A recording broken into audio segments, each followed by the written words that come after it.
আচ্ছা, আপনি তো একটা এনজিওতে আছেন, এই কতদিন এই এনজিওতে এখানে আসছেন এই কাজদিয়া বাজারে? আমি গ্রামীণ ব্যাংকে এখানে 2.5 বছর পর্যন্ত কর্মরত আছি। এখানে যে কাজ করতে যে আপনার কি কি সমস্যা হয়েছে? আসলে গ্রামীণ ব্যাংকের সমিতির কার্যক্রমটা হচ্ছে রুট লেভেল থেকে, অর্থাৎ গ্রাম পর্যায়ে। আর গ্রামের যে হত দরিদ্র জনসাধারণ নিয়ে আমাদের কাজ। আর এই কাজটা যখনই আমরা করতে যাই তখন দেখা যাচ্ছে যে প্রাথমিক পর্যায়ে আমাদের এলাকার যারা স্থায়ী বাসিন্দা, যারা এলাকার একদম রুট লেভেল থেকে বসবাস করতেছে, তাদের 5 জন দিয়ে সংগঠন করা হয়। এই 5 জনের ভিতরে তারা হতে হবে পাশাপাশি বাড়ি, একে অন্যকে চিনবে এবং তাদের রক্তের সম্পর্ক থাকবে না, এমন 5 জন সম্পর্কিত লোক দিয়ে আমাদের গ্রুপ গঠন করা হয়। গ্রুপের গঠনের মাধ্যমে আমরা এই সমিতি কার্যক্রম করি। তখন দেখা যায় বিভিন্ন ধরনের সমস্যা, তার ভিতরে সবচেয়ে বড় যে সমস্যাটা সেটা হলো একই পরিবারে যদি 2 জন এসে যায়। সাপোর্টটা দেওয়ার জন্য আমরা ব্যাংকের পক্ষ থেকে, গ্রামীণ ব্যাংকের পক্ষ থেকে আমরা তাদেরকে ক্ষুদ্র ঋণ, যেটাকে সংক্ষিপ্ত আকারে অর্থাৎ 5,000 7,000 থেকে আমরা শুরু করি এবং তার আয়ের সাথে সঙ্গতি রেখে আস্তে আস্তে তাদেরকে আমরা বেশি, অর্থাৎ তার পরিমাণটা আস্তে আস্তে বাড়িয়ে দিই এবং তার যখনই তার দেখা যাবে যে একটা সঙ্গতিপূর্ণ অবস্থাটা বাস্তব অবস্থার প্রেক্ষাপটে এসে যায়, তখন তার আয় এবং তার দিনের অবস্থা, তার কার্যক্ষেত্র সব মিলিয়ে বড় ধরনের আমরা একটা ঋণ তাকে দিই, যাতে সে সমাজের তার অবস্থান প্রেক্ষাপটে, তারপর তার আয়ের উন্নতির সাথে সে তাল মিলিয়ে চলতে পারে এবং তার সংসারে, তার সামাজিক জীবনে, তার আর্থিক জীবনে, তার পারিবারিক জীবনে উন্নতি লাভ করতে পারে। আচ্ছা, আপনার কাছে এবার লাস্ট একটা প্রশ্ন। আপনারা এই যে সমিতিতে মেয়েদের মানে মহিলাদের সদস্য করেন, পুরুষদের নেন না কেন? এইতে আপনাদের কি সুবিধা বা কি অসুবিধা? এই আমাদের সমাজে সবচেয়ে বড় অবহেলিত হচ্ছে মহিলা, কিন্তু এই মহিলা দিয়ে আমাদের সব কিছু উৎপাদন।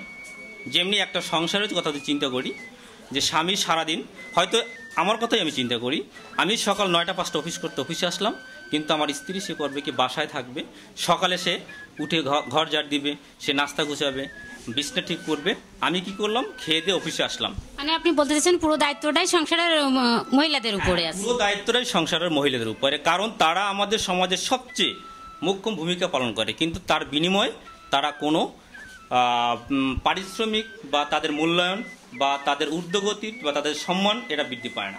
কি করবেন টাকা নিয়ে? পানের বরজ। আচ্ছা, সপ্তাহে কত টাকা কিস্তি হবে? 250 টাকা কিস্তি হবে। দেন তো।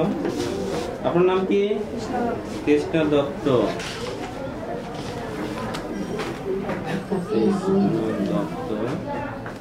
কত টাকা ঋণ প্রস্তাব আপনার? 10,000। 10,000 কিস্তি হবে কত? 250 টাকা। কি করবেন টাকা নিয়ে? কিসের ব্যবসা? রিক্সা। এর আগে নিয়েছিলেন কত টাকা?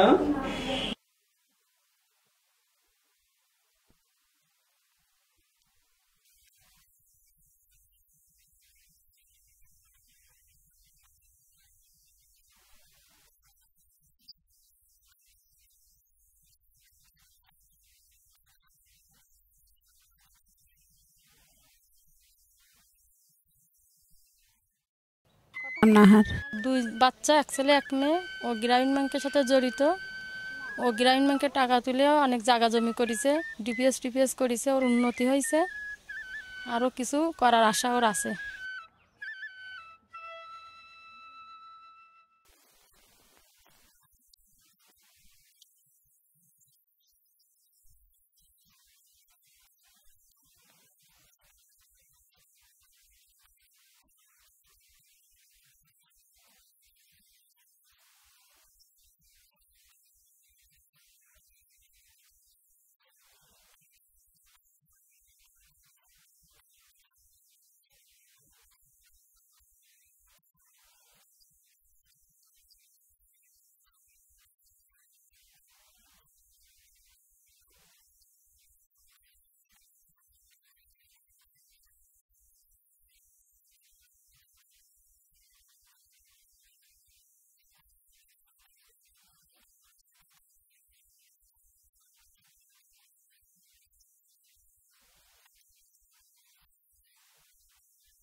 ওনার নাম রোশনা, ওনার গ্রাম লাইপুর।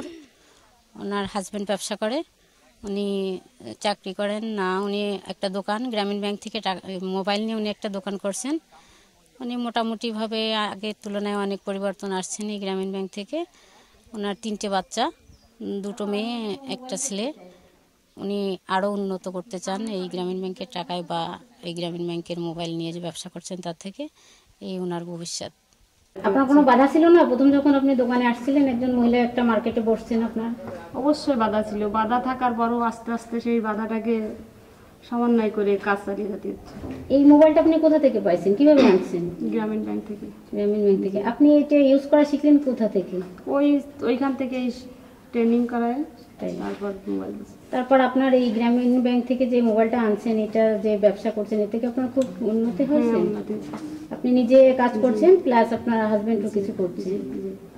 তো আপনি তো খুব ভালোই, মানে একটা মোবাইল চালানো একজন মহিলা, বাইরে একটা বাজারে এসে বসা, অনেক অনেক চিন্তার বিষয়। এটা পারলেন কিভাবে? আপনি নিজেকে কিভাবে এটা তৈরি করলেন যে আমি বাইরে যাব, একটা দোকানে বসবো? এই বিষয়ে একটু কিছু বলেন। আমি প্রথম আসলে সবাই তো গৃহিণীর প্রথম চোটে, তারপর দেখলাম যে পাশাপাশি স্বামীর পাশাপাশি নিজেও কিছু করা দরকার। তারপরে আমি একটা এনজিওতে ঢোকার পরে চিন্তা করলাম যে যাক, একটা মোবাইল নিয়ে যদি আমি তার পাশাপাশি কিছু রোজগার করতে পারি, তাহলে সেটাই আমাদের সঞ্চয় থাকবে। সেইভাবে মনোযোগ নিয়ে আর কি নেমেই করা শুরু করলাম।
তা আমরা মানে নারীদের অধিকার কতটুকু আছে, বাল্য বিয়ে দিলে কি সমস্যা, এইসব নিয়ে কিছু কিছু আলাপ আলোচনা করলে কেমন হয়? ভালো হয় না? তো আমাদের ফ্যামিলিতে কেমন ছিল জানেন, মানে মহিলারা বাইরে বেরোতে পারবে না, কোনো পুরুষের সামনে যাইতে পারবে না, চাকরি করতে পারবে না, এরকম একটা কুসংস্কার কিন্তু ছিল। আমি কিন্তু একদিন আমার স্বামীরা বুঝালাম যে এই কুসংস্কার যদি তুমি মানো, তা 2 জন যদি এরকম থাকি, তা কিন্তু আমাদের সমস্যা। এই কুসংস্কারগুলো মানা যাবে না। অবশ্যই মহিলাদের অধিকার আছে, মহিলারা পুরুষের মতো বাইরে যাইতে পারে, পুরুষের সঙ্গে মিশতে পারে, কথা বলতে পারে। ঠিক, আমি কিন্তু চাকরি করব, তুমি তোমার মত কি? তখন সে বললো যে হ্যাঁ, যে যা বলে বলুক। হ্যাঁ, নারীতে এখন যে মানে যেরকম আছে যে নারীর অধিকারটা একটু বেশি এসে গেছে আগের চাইতে। আগে সেই কুসংস্কারগুলো নেই, নারীরা বাইরে বেরোতে পারতেছে। হ্যাঁ, এখন সেই তুলনামূলক আগে সেই কুসংস্কারটা নেই। এখন নারীরা অনেক অধিকার আছে, নারীরা চাকরি করতেছে, নারীরা বিভিন্ন কাজের প্রতি নিয়োজিত আছে। তারপর আমাদের যে বাল্য বিবাহটা এখনো কিছু কিছু জায়গায় আছে, তাই এটা আসলে কি সমাজে এটা রোধ করা আসলে উচিত। যেহেতু বাল্যবিবাহ দিলে বাচ্চাদের মেয়েদের 18 বছর বয়স না হলে বিবাহ দিলে অনেক সমস্যাটা হয়। হ্যাঁ, অনেক ক্ষতি হয়। কিন্তু আসলে সবচেয়ে বড় কথা হচ্ছে মেয়েদের লেখাপড়া শিখাতে হবে। লেখাপড়া শিখিয়ে মেয়েদের সুশিক্ষায় শিক্ষিত হতে হবে, তারপরে না নারীরা ঘরের বাহির হতে পারবে। হ্যাঁ, তারপরে তো অধিকারের ব্যাপারটা আছে যে অনেক বাপ মা আছে যে লেখাপড়া করতে দিতে চায়। আবার অনেক মা বাবাকে বোঝাতে হবে, বুঝিয়ে। অনেক মা বাপ তো আছে যে আগে এটা ছিল যে 5 পাস করে এমনি বিয়ে দেয়া, কিন্তু সেটা এখন নেই। এটা অনেকে সিস্টার 8, 9 পর্যন্ত পড়া, কি SSC পরীক্ষা দিয়ে তারপরে অনেক জায়গায় বিয়ে হয়। তারপরে এখন অনেক পরিবার আছে নারীদের কোনো মূল্যায়ন করে না, কোনো অধিকার নেই, তাই না? যেভাবে চলতে চায় নারীরা লেখাপড়া করতে চায় তা দেয় না। আমি কি করলাম জানি, পরে স্বামীর সাথে যোগাযোগ করার পরে আমি কিন্তু একটা চাকরি নিলাম বিরাকে। এই বাল্যবিবাহের পরে একটা চাকরি নিলাম বিরাকে। তারপর আমি কিন্তু অনেক লোকের উপকার করছি। গ্রামে প্রত্যেকটা ঘরে ঘরে বুঝাইছি বাল্য বিবাহ দেওয়া যাবে না কখনো। আমাদেরও সবাইকে যৌথভাবে এটা তারপর একটা বিষয় আছে, দেখেন আমাদের এই যৌতুকটা যৌতুকটা কিন্তু একটা মেন পয়েন্ট। হ্যাঁ, এ ব্যাপারে অনেক কথা বলছি। এটা যৌতুক নিয়ে আমাদের সবার একটু মতামত নেওয়াটা ভালো না? আমরা যদি সচেতন হই, আমরা যদি বুঝতে পারি যে আসলে এটা কি, তাহলে কিন্তু আমাদের কাছ থেকে এটা আদায় করতে পারবে না। যৌতুক না দিই তাহলে এটা কেউ হয়তো করতে পারবে। আর সবাইকে বুঝালে যৌতুক দেওয়া অপরাধ, নেওয়া অপরাধ।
আমরা আজ 5 দিন ব্যাপী এখানে একটা ওয়ার্কশপের আয়োজন করা হয়েছে এবং গ্রামীণ ব্যাংকের মাধ্যমে আমরা এখানে উপস্থিত হতে পেরে আমরা খুবই আনন্দিত এবং এই ওয়ার্কশপে অংশগ্রহণ করেছি, এজন্য আমরা খুব আনন্দিত। আমরা এখানে এসে অনেক ধরনের কাজ শিখেছি এবং এলাকার অনেক সমস্যা দেখেছি, এগুলো দেখতে পেয়ে আমাদের অনেক অভিজ্ঞতা হয়েছে। এটাই আমরা এখানে উপস্থাপন করব। আমরা প্রথমে এই ভিডিও ক্যামেরা সম্পর্কে আমরা কখনো কিছু জানতাম না। এটা আমরা শিখতে পেরেছি, জানতে পেরেছি কিভাবে এই ভিডিও করতে হয়। বিভিন্ন প্রোগ্রামে আমরা এগুলো মানে ভিডিও ক্যামেরা সব কিছু পরিচালনা করতে পারি বা এই সুযোগ পেতে পারি। এটাই আমরা চাচ্ছি যে আমরা বিভিন্ন মহিলারা যাতে এই ভিডিও ক্যামেরা কাজ করতে পারি। এই যে আমরা নারীরা সংসারের কাজকর্ম মানে সংসারের সমস্ত কাজকর্ম করেও বাইরে আমরা বিভিন্ন পরিশ্রম করে আমরা কিছু টাকা পয়সা উপার্জন করে সংসারে সচ্ছলতা আনতে পেরেছি এগুলো, এবং সমাজে আমরা যাতে মহিলারা প্রতিষ্ঠিত হতে পারি, এটাই হচ্ছে আমাদের আবেদন।